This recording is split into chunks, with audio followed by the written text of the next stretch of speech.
ನಮಸ್ಕಾರ ಸ್ನೇಹಿತರೆ, welcome back to my channel. ಗಂಡಸರಿಗೂ 2000 ಬರುತ್ತೆ, ಹೆಂಗಸರಿಗೆ 2000, ಗಂಡಸರಿಗೆ 2000 ಬರುತ್ತೆ ಅಂತ ಹೇಳಿ ಸಾಕಷ್ಟು ವಿಷಯಗಳು ಹರಿದಾಡ್ತಾ ಇದೆ.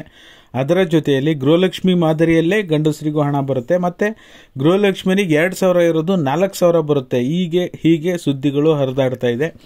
ಅದರ ಜೊತೆಲಿ ಅನ್ನಭಾಗ್ಯ ಯೋಜನೆ ಬಗ್ಗೆನೂ ಕೂಡ ಒಂದು ಅಪ್ಡೇಟ್ ಇದೆ, ಖಂಡಿತವಾಗ್ಲೂ ತಿಳಿಸ್ಕೊಡ್ತೀನಿ.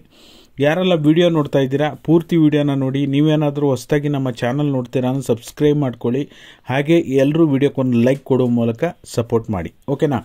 ಈಗ ಕಾಂಗ್ರೆಸ್ ಗ್ಯಾರಂಟಿಗಳಲ್ಲಿ ಅದರಲ್ಲೂ ಕೂಡ ಬಹುಮುಖ್ಯವಾಗಿ ಮಹತ್ವಾಕಾಂಕ್ಷಿ ಯೋಜನೆ ಆಗಿರ್ತಕ್ಕಂಥ ಗೃಹಲಕ್ಷ್ಮಿ ಯೋಜನೆಗೆ ಸಂಬಂಧಪಟ್ಟ ಹಾಗೆ ಈಗಾಗಲೇ ಮಹಿಳೆಯರು ಗೃಹಲಕ್ಷ್ಮಿ ಯೋಜನೆಯನ್ನು ಯಶಸ್ವಿಯಾಗಿ ಸದುಪಯೋಗ ಪಡಿಸ್ಕೊಂಡಿದ್ದಾರೆ. ಆ ನಿಟ್ಟಿನಲ್ಲಿ ಸರ್ಕಾರ ಕೂಡ ಹಲವಾರು ಬಾರಿ ಸರ್ಕಾರಕ್ಕೂ ಕೂಡ ಗೊತ್ತಾಗಿದೆ, ನಾವು ಪ್ರತಿ ತಿಂಗಳು ಮಹಿಳೆಯರಿಗೆ, ಬಡವರಿಗೆ, ಅದರಲ್ಲೂ ಕೂಡ ಮಧ್ಯಮ ವರ್ಗದವರು ಬಡವರಿಗೆ ಕೊಡೋದ್ರಿಂದ ಯಾವ್ಯಾವ ರೀತಿಯಲ್ಲಿ ಅವರು ಉಪಯೋಗ ಪಡ್ಕೊಂಡಿದ್ದಾರೆ, ಹಿಟ್ಟಿನ ಗಿರಣಿ ಮಾಡ್ಕೊಂಡಿರೋದಾಗಿರ್ಬೋದು, ಗಂಡನ ಕಣ್ಣಿನ ಆಪರೇಷನ್ ಮಾಡ್ಕೊಂಡಿರೋದಾಗಿರ್ಬೋದು, ಈ ರೀತಿಯಾಗಿ ಸಾಕಷ್ಟು ಮಹಿಳೆಯರಿಗೆ ಉಪಯೋಗ ಆಗ್ತಾ ಇದೆ. ಅದರಲ್ಲೂ ಕೂಡ ಈಗ ವಿರೋಧ ಪಕ್ಷದವರು ಸಹ ಇದರಿಂದ ಉಪಯೋಗ ಆಗ್ತಾ ಇದೆ ಅನ್ನೋ ಅವರಿಗೂ ಕೂಡ ಮಾಹಿತಿ ಸಿಕ್ಕಿರೋದ್ರಿಂದ ಯಾವುದೇ ರೀತಿ ಯೋಜನೆ ಬಗ್ಗೆ ವಿರೋಧ ಪಕ್ಷದವರು ಇದ್ರ ಬಗ್ಗೆ ಯಾವುದೇ ಇದನ್ನು ಮಾಡ್ತಾ ಇಲ್ಲ, ಓಕೆನಾ, ವಿರೋಧವನ್ನು ಮಾಡ್ತಾ ಇಲ್ಲ.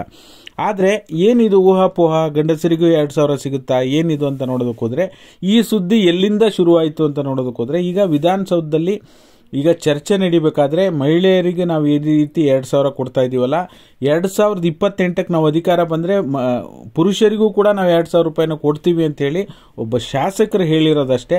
ಅವ್ರು ಹೇಳಿದ ತಕ್ಷಣ ಇದು ನಡೆಯುತ್ತೆ ಅಂತ ಅಲ್ಲ. ಸದ್ಯಕ್ಕಂತೂ ಇದ್ರ ಬಗ್ಗೆ ಯಾವುದೇ ರೀತಿ ಸರ್ಕಾರದಿಂದ ಅಧಿಕೃತ ಮಾಹಿತಿ ಬಂದಿಲ್ಲ. ಕಂಪ್ಲೀಟ್ಲಿ ಇದು ಒಬ್ಬ ಶಾಸಕರು ಹೇಳಿದ ತಕ್ಷಣ ಅದು ಆಗುತ್ತೆ ಅಂತ ಹೇಳೋಕ್ಕಾಗಲ್ಲ. ಆಮೇಲೆ 2028ಕ್ಕೆ ಕಾಂಗ್ರೆಸ್ ಪಕ್ಷ ಬಂದರೆ ನಾವು ಮಹಿಳೆಯರಿಗೆ 2000 ಇರೋದನ್ನು 4000 ಮಾಡ್ತೀವಿ ಅಂತ ಹೇಳಿ ಕುಣಿಗಲ್ ರಂಗನಾಥ್ ಅವರು ಕೂಡ ಕಳೆದ ವಾರನೂ ಕೂಡ ಹೇಳಿದರು. ಅದ್ರ ಬಗ್ಗೆನೂ ಕೂಡ ನಾನು ಮಾಹಿತಿ ಕೊಟ್ಟಿದ್ದೆ. ಖಂಡಿತವಾಗ್ಲೂ ಈಗ ಸದ್ಯಕ್ಕಂತೂ ಯಾವುದೇ ರೀತಿ 4000 ಕೊಡೋದಾಗಲಿ, ಗಂಡಸರಿಗೆ 2000 ಕೊಡೋದಾಗಲಿ ಯಾವುದೇ ರೀತಿ ಯೋಜನೆ ಅಧಿಕೃತವಾಗಿ ಸರ್ಕಾರದಿಂದ ಬಂದಿಲ್ಲ. ಮುಂದೆ ನೋಡೋಣ, ಅದು ಮ್ಯಾನಿಫೆಸ್ಟೋ ಏನು ಕೊಡ್ತಾರೆ, ಅದರಲ್ಲಿ ಯಾವ್ಯಾವ ರೀತಿ ಟರ್ಮ್ಸ್ ಆ್ಯಂಡ್ ಕಂಡೀಷನ್ಸ್ ಹಾಕ್ತಾರೆ. ನಿಜವಾಗ್ಲೂ ಅದು ಮುಂದಿನ ದಿನಗಳಲ್ಲಿ ಅವ್ರು ಕೊಟ್ಟಾಗ, ಅವ್ರು ಹೇಳಿಕೆ ಕೊಟ್ಟಾಗ, ಅದು ಆಮೇಲೆ ಸರ್ಕಾರ ಅಧಿಕಾರಕ್ಕೆ ಬಂದಾಗ ಅದು ಕೊಟ್ಟ ಮೇಲೆ ಗ್ಯಾರಂಟಿ. ಅಲ್ಲಿವರೆಗೂ ಯಾವುದೇ ರೀತಿ ಗ್ಯಾರಂಟಿ ಇಲ್ಲ, ಓಕೆನಾ. ಇದು ಇದ್ರ ಬಗ್ಗೆ ಒಂದು ಪಾರ್ಟ್. ಆದರೆ ಇನ್ನೊಂದು ಪಾರ್ಟ್ ಏನಪ್ಪ ಅಂದರೆ, ಈಗ ಅನ್ನಭಾಗ್ಯ ಯೋಜನೆಗೆ ಸಂಬಂಧಪಟ್ಟ ಹಾಗೆ ಬಾಕಿ ಕಂತುಗಳು ಬರೋದು ಬಾಕಿ ಇತ್ತು. ಅಕ್ಟೋಬರ್ ಬರೋದು, ನವಂಬರು, ಡಿಸೆಂಬರು, ಜನವರಿ, ಈ ರೀತಿಯಾಗಿ ಹಣ ಬರೋದು ಬಾಕಿ ಇತ್ತು. ಈಗ ಸದ್ಯಕ್ಕೆ ಬಾಕಿ ಕಂತುಗಳೆಲ್ಲವೂ ಕೂಡ ರಿಲೀಸ್ ಆಗಿದೆ. ಡಿಸೆಂಬರ್ವರೆಗೂ ಕೂಡ ಹಣ ಬಿಡುಗಡೆ ಆಗಿದೆ. ನವಂಬರ್ದು ಬಂದಿಲ್ಲ ಅಂದರೆ ಇವಾಗ ಜಮಾ ಆಗ್ತಾ ಇದೆ. ನವಂಬರು, ಡಿಸೆಂಬರು 2-3 ದಿನ ಡಿಫ್ರೆನ್ಸಲ್ಲಿ ಜಮಾ ಆಗ್ತಾ ಇದೆ. ಅದರಲ್ಲೂ ಮಂಡ್ಯ, ಹಾಸನ, ಉಡುಪಿ, ದಕ್ಷಿಣ ಕನ್ನಡ, ಮಂಗಳೂರು ಈ ಜಿಲ್ಲೆಗಳಿಗೂ ಸಹ ಡಿಸೆಂಬರ್ ತಿಂಗಳ ಅನ್ನಭಾಗ್ಯ ಹಣ ಜಮಾ ಆಗಿದೆ. ಸಾಕಷ್ಟು ಜನ, ನೂರಾರು ಪ್ರೂಫ್ಗಳು ಕೂಡ ಬಂದಿದೆ. ಹಾಗಾಗಿ ಇನ್ನು ಜನವರಿ 1 ತಿಂಗಳದ್ದು ಅನ್ನಭಾಗ್ಯ ಹಣ ಕೊಟ್ಟರೆ, ಅನ್ನಭಾಗ್ಯ ಹಣ ಏನು DBT ಹಣ ಬರ್ತಾ ಇತ್ತು ಅದು ಸ್ಟಾಪ್ ಆಗುತ್ತೆ, ಓಕೆನಾ. ನಿಮಗೆ ಇನ್ನು 10 kg ಅಕ್ಕಿನೇ ಕೊಡ್ತಾ ಇದ್ದಾರೆ.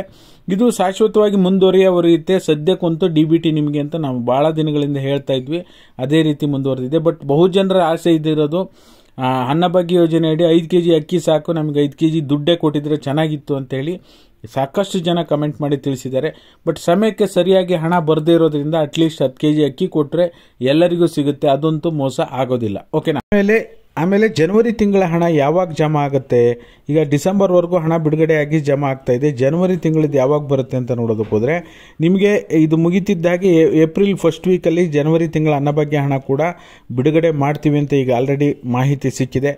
ಅದೊಂದು ಬಿಡುಗಡೆ ಮಾಡಿದ್ರೆ ನಿಮಗೆ ಅನ್ನಭಾಗ್ಯ DBT ಹಣ ಅಲ್ಲಿಗೆ ಎಂಡ್ ಆಗುತ್ತೆ, ಓಕೆನಾ.